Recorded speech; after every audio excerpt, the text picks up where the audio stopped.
Assalamualaikum warahmatullahi wabarakatuh. Saya Siska Indriani dan teman saya Putri Aulia.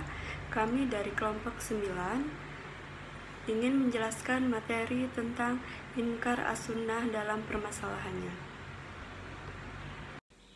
Pengertian, sejarah, dan argumentasi inkar as-sunnah. Yang pertama, pengertian inkar as-sunnah secara bahasa. Inkar sunnah terdiri dari dua kata, yaitu ingkar dan sunnah.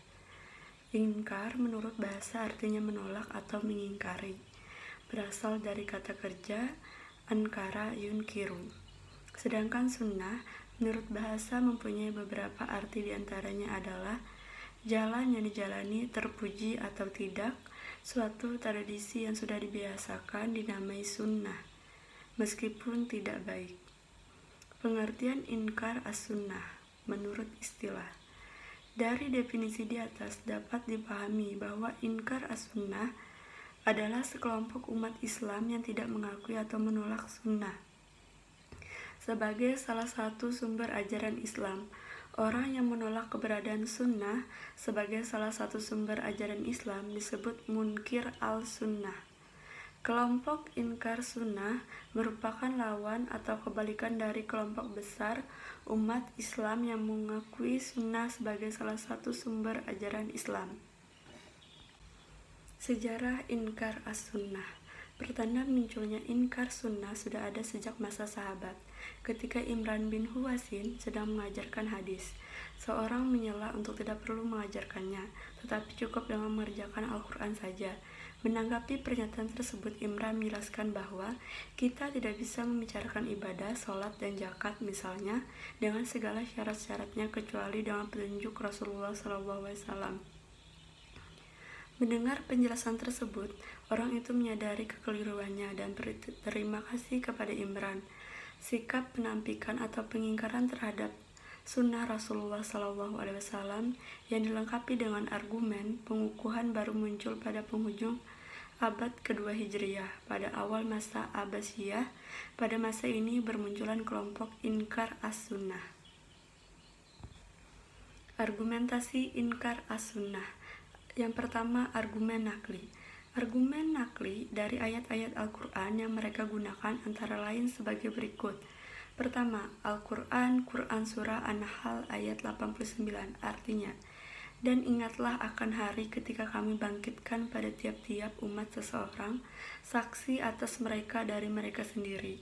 Dan kami datangkan kamu, Muhammad, menjadi saksi atas seluruh umat manusia.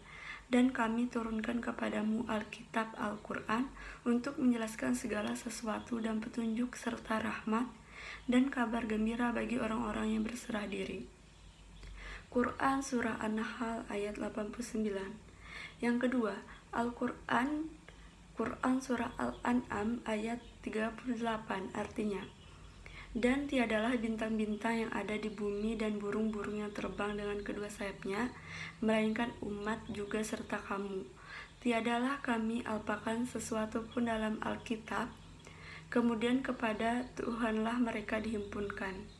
Quran Surah Al-An'am ayat 38. Selanjutnya penjelasan akan dilanjutkan oleh teman saya Putri Aulia. Di sini saya akan melanjutkan penjelasan dari saudari Siska. Argumen akli. A. Al-Quran diwahyukan oleh Allah Subhanahu wa Ta'ala kepada Nabi Muhammad melalui malaikat Jibril. Dalam bahasa Arab, orang-orang Arab yang memiliki pengetahuan bahasa Arab mampu memahami Al-Quran secara langsung, tanpa bantuan penjelasan dari hadis Nabi. Dengan demikian, tidak diperlukan untuk memahami Al-Quran.